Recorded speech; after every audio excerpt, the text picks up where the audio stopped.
Hi friend, Mrs Rita में आपका स्वागत है। आज मैं आपको माघ मास का 5वां अध्याय का बताने जा रही हूँ। दत्तात्रेय जी कहते हैं कि हे राजन, एक प्राचीन इतिहास कहता हूँ। भृगु वंश में एक ऋषिका नाम की एक ब्राह्मणी थी जो बाल्यकाल में ही विधवा हो गई थी। वह रेवा नदी के किनारे विंध्याचल पर्वत के नीचे तपस्या करने लगी। वह जितेंद्रिय और सत्य वक्ता, सुशील और दानशीलता तथा तप करके देह को सुखाने वाली थी। वह अग्नि में आहुति देकर उच्च वृत्ति और द्वारा उठे हुए काल में भोजन करती थी। वह वर्त काल धारण करती थी।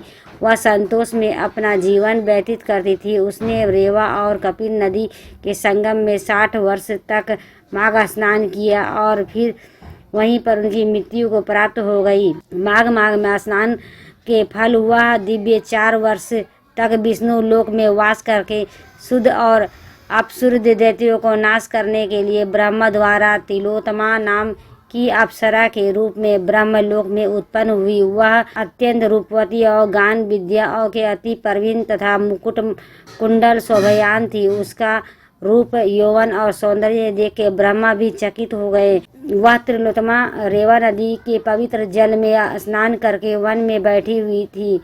तब वह शुद्ध व उपशुद्ध के सैनिकों ने चंद्रमा के समान उस रूपवती को देखकर उसका राजा शुद्ध और उपशुद्ध से उसके रूप की शोभा का वर्णन किया और कहने लगे कि कामदेव को लज्जित करने वाली ऐसी परम सुंदरी स्त्री हमने कभी नहीं देखी है।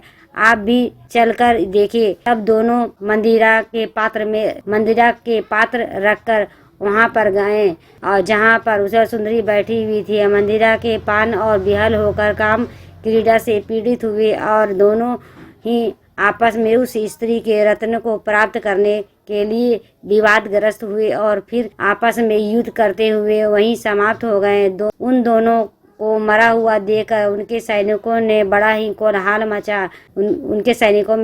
कोलाहल मचाया और वह तिलोत्तमा कालरात्रि के समान उस पर्वत पर गिराती हुई 10 दिशाओं में प्रकाशमान करती हुई आकाश में चली गई और देव कार्य सिद्ध करके ब्रह्मा के सामने आई। तो ब्रह्मा जी प्रसन्नता से कहा, हे चंद्रवती, मैंने तुमको सूर्य के रथ के समान स्थान दिया है। जब तक आकाश और सूर्य स्थित है, नाना प्रकार के भोगों के से सो राजन वह ब्राह्मणी अब भी सूर्य के रथ पर माघ मास में स्नान करके उत्तम भोगों में भोग रही है।